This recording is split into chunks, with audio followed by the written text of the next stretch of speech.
Hey, welcome to A Game for Your Thoughts. Today we're talking about The Evil Within 2. So, The Evil Within 2 is a sequel to The Evil Within and follows Detective Sebastian Castellanos as he is forced to return to the Matrix-like world of STEM. He learns the evil organization Mobius had kidnapped his daughter and was using her to create a utopia called Union inside STEM.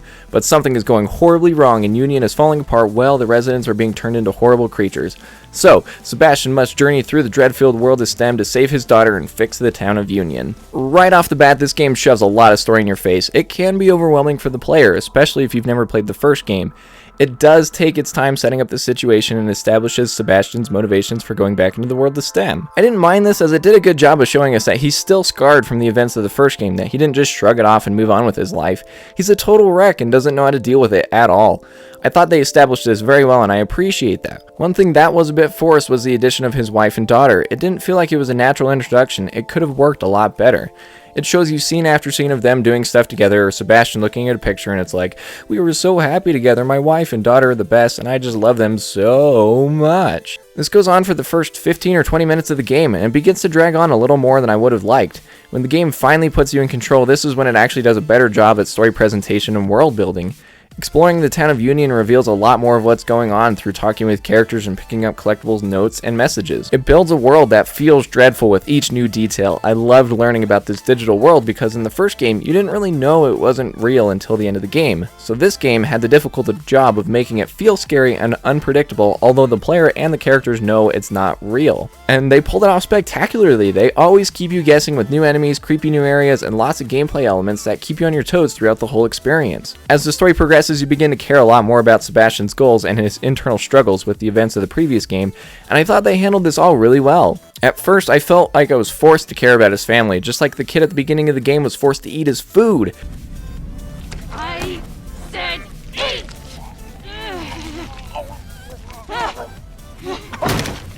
But by the end, I was cheering him on to overcome each hurdle that was needed to complete his quest. I was glad they were able to stick the landing, as if by the end of the game I still didn't care, then this wouldn't have been as good of a game as I think it is. The overall flow and pace of the story is well done and still creates engaging mysteries and scary scenarios based on the fact that you know none of this is the real world. It did what it needed to do in developing Sebastian's character further from where he ended in the first game, and made me care. That was the hardest goal that it needed to achieve in terms of story for me. I feel like it pulled it off though. Though I do have to say one character that I really didn't care for is the main bad guy of Mobius. His dialogue is pretty generic and even his animations are super basic. He didn't really feel threatening at all and it was more so boring than a threat to anyone at any time.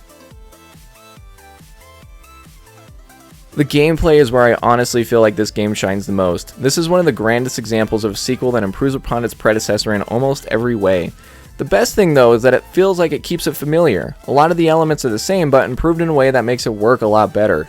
You still have a stamina bar which causes a lot of inconvenience but can also be used to build some good tension during intense fights. You still collect brains in a jar to trade for character upgrades. This was one thing I honestly felt like was majorly improved. In the previous game you used the gel to upgrade weapons and Sebastian's abilities, but here you now have two separate resources for abilities and weapons. The abilities are all good and it's really hard to choose if you want a certain ability now or if you should save up for a bigger one later.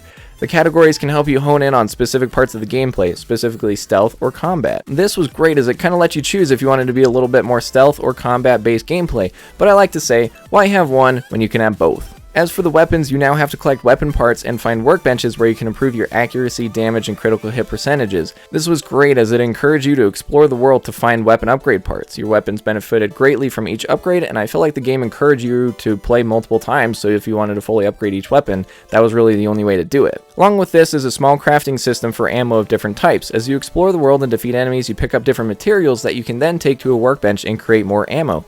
This sounds pretty generic, but this game does something cool with all of this. There is plenty of ammo to pick up along the way, but there are a lot of times when ammo pickups are scarce and you're in desperate need of ammo. When you craft at a bench, your resource costs are pretty low, but out in the world, if you craft, your cost is doubled. This creates a lot of great moments where you have to choose if it's more important to spend more resources to get ammo now, or if it's better to try to make it to a workbench. I had plenty of moments where having ammo right then and there was far more important, and it was hard sacrificing those materials, but it just needed to be done. Things like this built lots of fantastic tension in terms of the combats and resource management. The combat in this game could have been marked off as generic third-person action horror, but it stands out in ways that you have more options than just run and gun. The ammo limitations build lots of tensions and stress. It reminded me of the original Resident Evil game. Each time I missed a shot, I could feel the desperation start to rise. With the option of stealth, though, if a combat situation was getting out of hand, you could run away and find a place to hide, then start picking off the enemies one by one.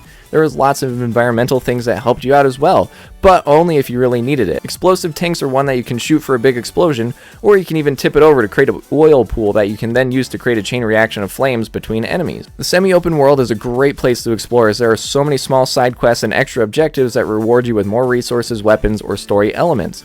I felt like it was great, as there was always something new to see and a creepy place to check out.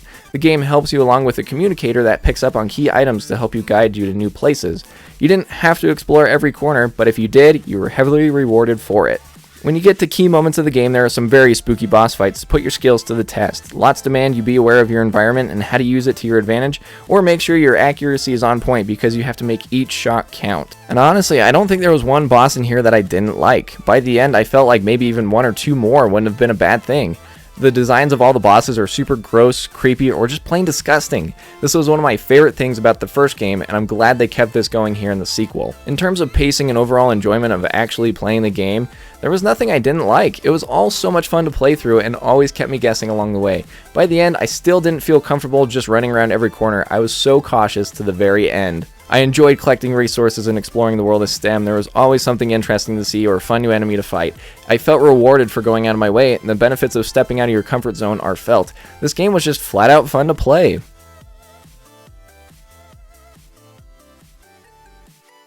Graphically, this game does look really awesome. Dark rooms are really dark, and the shadows casted by your flashlight make things extra spooky.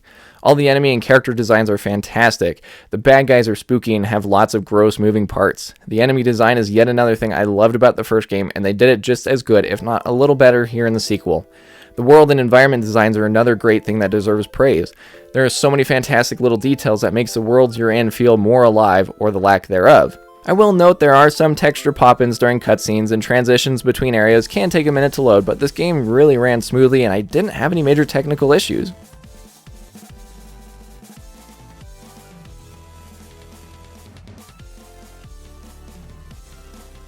So in the end, I really enjoyed my time with Evil Within 2. The beginning can be a little slow and force the story on you a little bit more than I would have liked, but by the end I was fully invested in the characters and the story. There is some dialogue that can be weird and generic, but overall my time with the story only got better as the experience went on. The gameplay is fantastic and only builds upon what the first game established. The semi-open world was a fantastic addition that added lots of fun exploration that was rewarding. I felt like I was always guessing what was going to happen next and never got too comfortable that things were getting less scary. The upgrade systems are well done and felt beneficial, so it only encouraged me further to explore the world and spend more time in the game. The enemy and world designs are fantastic and only enhances the experience. A lack of technical issues only made this experience that much better. When I had first played this game back in 2018, I got this weird feeling as I was heading to the final boss, a feeling of, I don't want this to end, and I've consistently had that feeling each time I play this game. It's a wonderfully scary experience that delivers what I would expect of it and more. If you've never played either of the Evil Within games, I think they are totally worth your time. The second game only improves upon the first game while providing a familiar experience that makes it a worthwhile sequel. Tango Game Studios did a fantastic job with this game, and if you're a fan of survival horror, I think this is a game that is worth picking up and playing. If you've never played the first game either, I would strongly recommend you go play that first and immediately jump into the sequel, because I think The Evil Within is so awesome. Hey, thanks for watching A Game for Your Thoughts. If you notice, this review is a little different than my previous ones. Usually I'm standing in front of a green screen and there's lots of fun stuff going on, but I think I said previously I have a cat now, and setting up a green screen and lights and all that stuff is just not possible. He likes to play with the green screen a little bit too much than I would like, so for now I'm just going to do audio only with my fun little cartoon self popping in to add some extra personality and emotions behind things. But otherwise, I hope you enjoyed this. Let me know what you guys think about The Evil Within 2 down in the comments below. And while you're down there, if you want to like, subscribe, and hit the bell to get notified every time I post a new video, that would be awesome. Don't always forget that the key to success is succeeding, and we will see you next time on A Game for Your Thoughts. See ya!